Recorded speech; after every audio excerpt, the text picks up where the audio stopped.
Bienvenue sur Prenons un café, le podcast qui parle des sujets de parentalité en toute transparence, sans tabou ni complexe. Je suis Élise Bulté et chaque mardi, je reçois un ou une humaine concernée de près ou de loin par la parentalité. Nous échangeons sur des sujets souvent éloignés des contes de fées, mais toujours passionnants et criants de vérité. Cette saison, je te propose aussi un épisode bonus chaque vendredi. Il sera composé soit d'une parole d'expert sur le sujet abordé le mardi, soit d'un épisode solo un peu drôle pour dédramatiser certains sujets de parentalité. On se retrouve aujourd'hui pour un épisode Parole de Pro dans lequel je reçois Maître Caroline Troudard, avocat au barreau de Lille, qui s'occupe exclusivement de droit de la famille. Cet épisode a été enregistré dans le cadre de la sortie de l'épisode 75 dans lequel Océane, du compte I Know You, nous parle de son expérience de mère ayant mis en place une résidence alternée suite à son divorce. Caroline Troudard nous explique toutes les démarches et toutes les actions à mener lors d'une séparation ou d'un divorce qui implique une question de garde d'enfants. Modalités de résidence, différences entre couples mariés ou non, démarches amiables ou conflictuelles, Caroline donne des pistes qui, je l'espère, t'éclaireront. Tu penses être seule à galérer ? Mets tes écouteurs et prenons un café. Bonjour Caroline. Bonjour Élise. Bienvenue sur Prenons un café dans cet épisode un peu spécial puisqu'on est sur un bonus Parole de Pro. Aujourd'hui, tu vas nous éclairer sur un sujet qui a été abordé dans l'épisode de mardi, donc qui est l'épisode 75 avec Océane qui nous raconte son aventure de maternité et de garde partagée avec ses enfants puisqu'elle est séparée du papa de ses enfants. Avant de commencer, est-ce que tu peux nous dire, s'il te plaît, qui tu es ? Oui, alors je m'appelle Caroline Troudard, je suis avocate depuis 2009, donc ça fait un peu plus de 10 ans maintenant, et je pratique exclusivement le droit de la famille. Donc je ne fais aucune autre matière, et voilà, c'était pour ça que je voulais être avocate.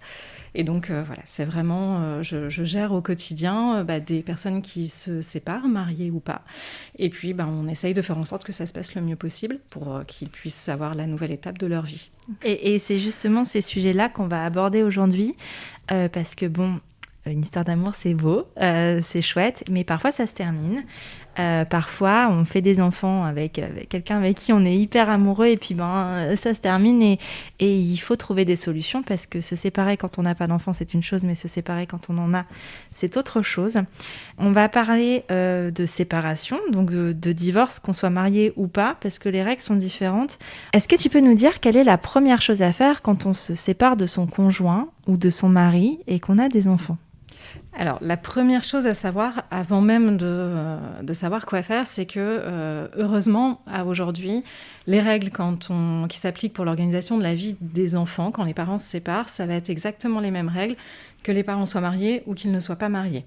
Après, les modalités de mise en œuvre sont différentes, mais par contre, ce qu'on doit prévoir pour les enfants, c'est la même trame, c'est les mêmes bases, et on va raisonner de la même manière, sachant qu'en droit français, le cœur de la discussion, c'est l'intérêt des enfants. C'est vraiment autour de ça qu'il faut réfléchir pour faire en sorte que la séparation se passe le mieux possible pour les enfants et qu'on trouve les solutions qui sont les plus adaptées pour eux. D'accord. Alors, est-ce qu'on est obligé de prendre un avocat déjà ? Alors, il n'y a pas d'obligation de prendre un avocat quand on n'a pas été marié. En fait, quand on a été marié, les mesures, l'organisation pour la vie des enfants, ça se passe par le biais du divorce. Et dans le cadre du divorce, là, pour le coup, l'avocat est obligatoire et c'est chacun son avocat. Je le précise parce qu'avant, quand on était d'accord sur tout, on pouvait prendre un seul et même avocat. Aujourd'hui, ça, c'est plus possible. Donc, c'est vraiment chacun son avocat. En revanche, quand les parents ne sont pas mariés, n'ont pas été mariés, la présence de l'avocat et la représentation par avocat n'est pas obligatoire. Maintenant, on a un peu tous notre vie, tous nos forces et nos connaissances. Et donc, l'intérêt d'aller voir un avocat, c'est aussi qu'on va pouvoir aider, savoir ce qu'il faut prévoir, anticiper au maximum. Et puis, c'est pas parce qu'on va voir un avocat que c'est la guerre. Et à partir du moment où on va voir un avocat, c'est juste qu'on va vous informer on va informer chaque parent sur ses droits et comment on peut mettre en place les choses pour que tout soit prévu et que tout se passe au mieux. Ok. Est-ce que le couple parental peut décider de lui-même, sans passer par une procédure quelconque, de ce qu'il veut faire en fait avec les enfants, de leur dispositif de garde ? Alors, c'est en cas de divorce, il y aura forcément un jugement ou une convention en cas d'accord. Quand les parents n'ont pas été mariés, on n'est pas obligé de faire homologuer par un juge les termes de l'accord. Si les parents sont d'accord, ils peuvent décider de fonctionner sans décision de justice.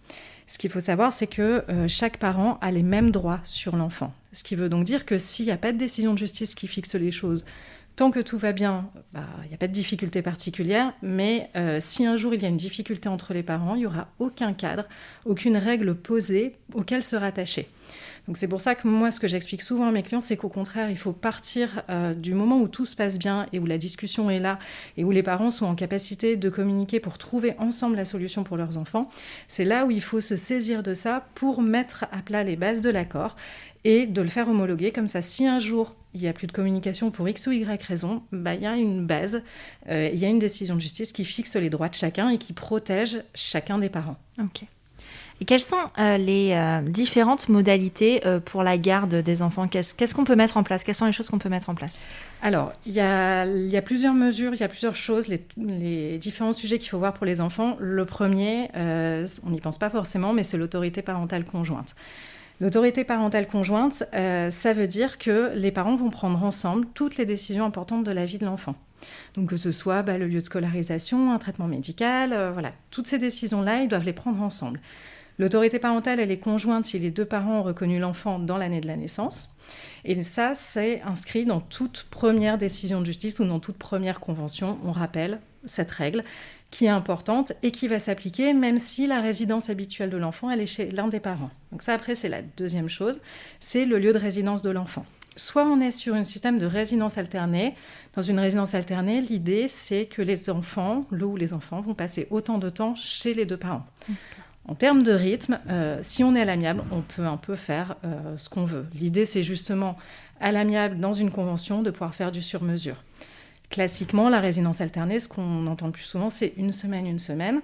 Et dans une convention, quand vous êtes avec un avocat, on va aller même dans le détail de savoir quel jour on fait le changement de résidence, est-ce qu'on maintient cette organisation pour les vacances, etc. Okay. Ça, c'est la résidence alternée, mais ça peut aussi être 2 jours chez l'un, 2 jours chez l'autre, et puis après on alterne les week-ends. Il y a plein de solutions possibles sur la résidence alternée, mais l'idée de la résidence alternée, c'est autant de temps chez papa que chez maman. D'accord. Et si on n'est pas sur un système de résidence alternée, c'est la résidence habituelle chez l'un des parents, avec un droit de visite et d'hébergement pour l'autre parent, qui peut être plus ou moins élargi. Ça peut être ce qu'on entend souvent en droit de visite et d'hébergement classique, c'est un week-end sur 2, la moitié des vacances scolaires.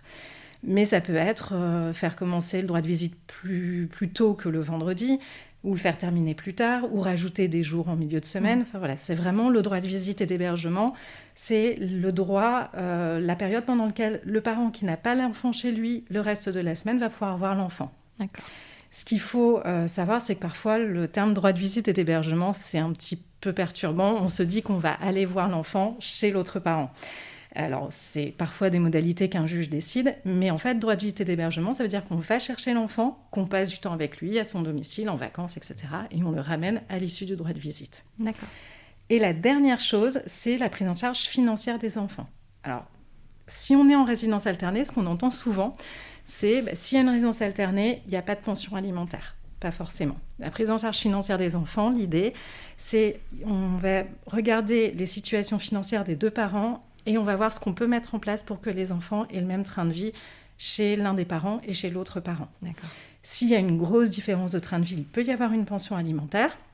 On peut aussi partager des frais de manière autre que 50-50. Et par contre, si on est en résidence habituelle chez l'un des parents, là, on va fixer une pension alimentaire à la charge du parent qui n'a pas l'enfant à son domicile la majorité du temps. D'accord. Quand on est en droit de visite et d'hébergement, est-ce que l'autorité parentale est toujours conjointe ? Oui. L'autorité parentale, en fait, elle est toujours conjointe, enfin, dans la majorité des cas, elle est conjointe. Elle est conjointe, ce qu'on appelle de plein droit, si les deux parents ont reconnu l'enfant dans la première année de sa vie. D'accord. Si l'un des parents n'a pas reconnu l'enfant dans cette première année, le juge aux affaires familiales, il peut décider d'octroyer l'autorité parentale à l'autre parent en fonction des circonstances. Mais ça, c'est vraiment quel que soit le lieu de résidence. Donc, c'est ce qu'on explique assez souvent, c'est-à-dire que même si, par exemple, l'un des parents a la résidence à son domicile, c'est pas pour autant que ce parent-là a le droit de décider de manière unilatérale dans quelle école il va inscrire l'enfant ou s'il y a un traitement médical à mettre en place sur le long terme. terme, etc. Donc c'est vraiment ça, les deux parents ont cette autorité parentale et il faut qu'ils continuent à prendre ensemble les décisions importantes de la vie de leur enfant. Quelles sont les éventuelles raisons pour lesquelles un parent pourrait perdre l'autorité parentale ? Alors, ça peut être si un parent se désintéresse manifestement de l'enfant pendant une longue durée. En fait, l'autorité parentale, le juge peut décider aussi de la retirer quand on se rend compte que le fait que cette autorité parentale soit conjointe, ça pose des problèmes dans la gestion de l'enfant. Par exemple, on bloque un truc tout bête, un enfant doit se faire opérer des dents de sagesse. Si on n'arrive pas à joindre l'autre parent parce qu'il est complètement absent de la vie de l'enfant, le juge aux affaires familiales peut soit autoriser ponctuellement l'autre parent à prendre seul une décision, et il peut, dans certains cas, alors c'est quand même assez rare, il peut décider de retirer l'autorité parentale.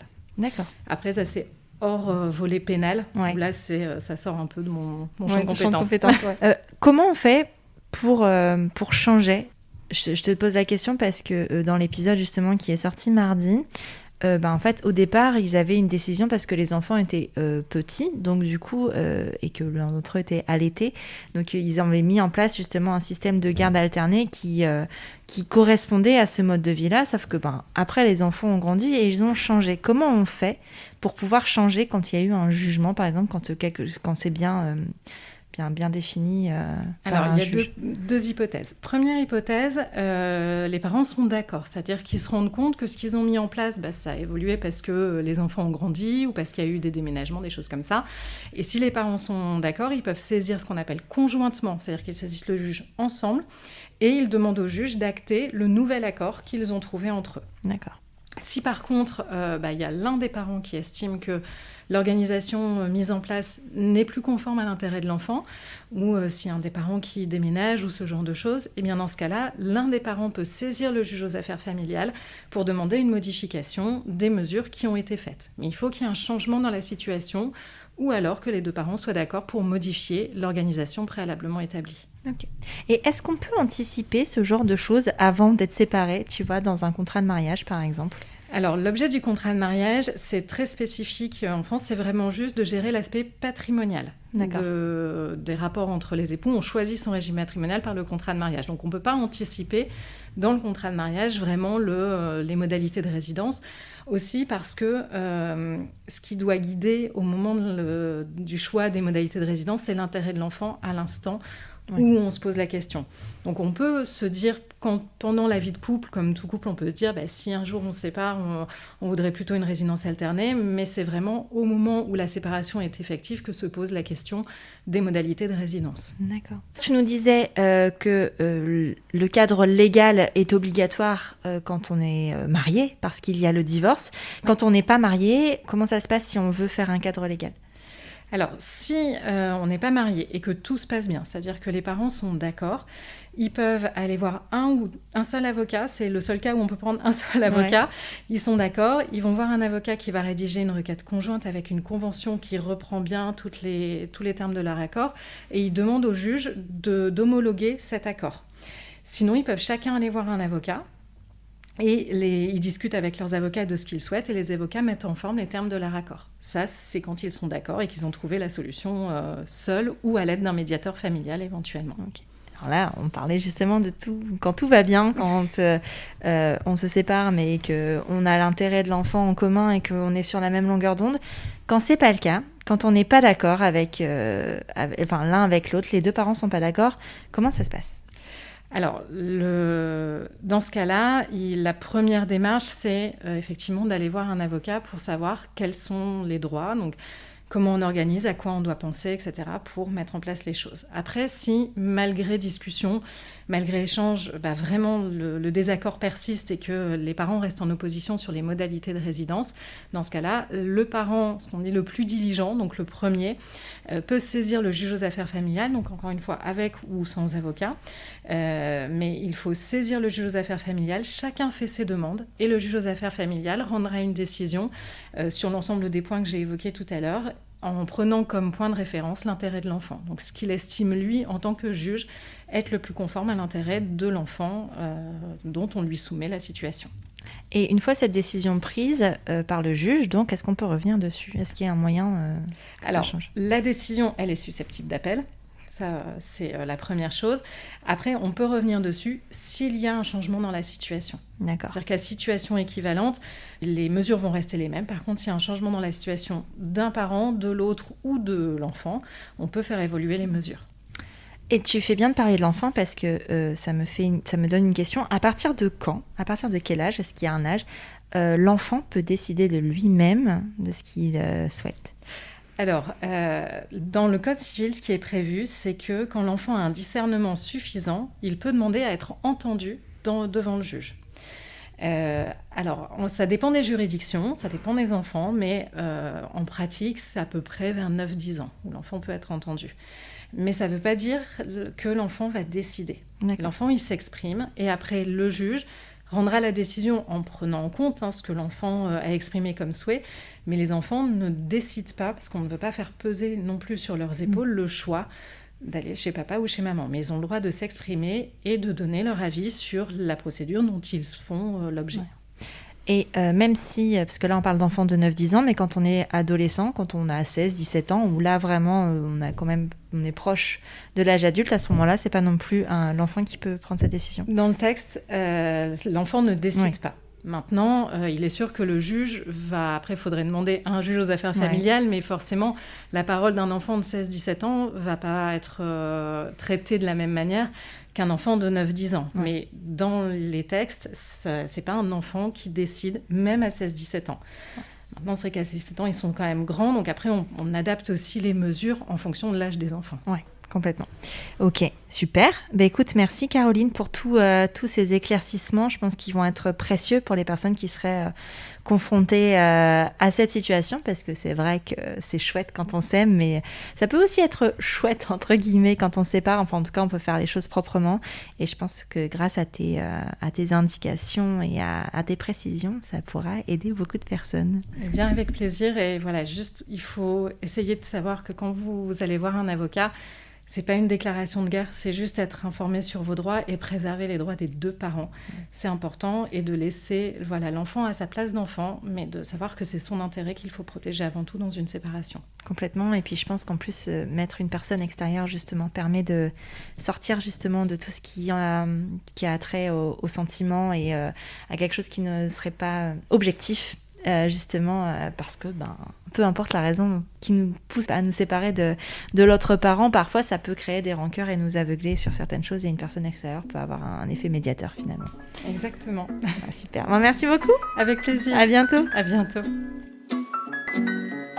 Si tu es arrivé jusqu'ici, c'est que cet épisode t'a plu et j'en suis très contente. Si c'est le cas, file vite sur Apple Podcast pour mettre 5 étoiles et dire pourquoi tu écoutes Prenons un café. C'est hyper simple. Tu ouvres ton appli Apple Podcast sur ton iPhone, tu vas sur Prenons un café et tu descends tout en bas. Là, tu mets le nombre d'étoiles que tu souhaites, 5 bien sûr, et tu écris ce que tu veux dans la section Avis. Par exemple, le 22 décembre, Lily Max Juju écrivait « Ce podcast est vraiment génial, enrichissant, les thèmes abordés sont variés, bref, je recommande plus. À chaque épisode, c'est ma petite parenthèse. » Merci Lily Max Juju pour tes mots, je suis hyper touchée.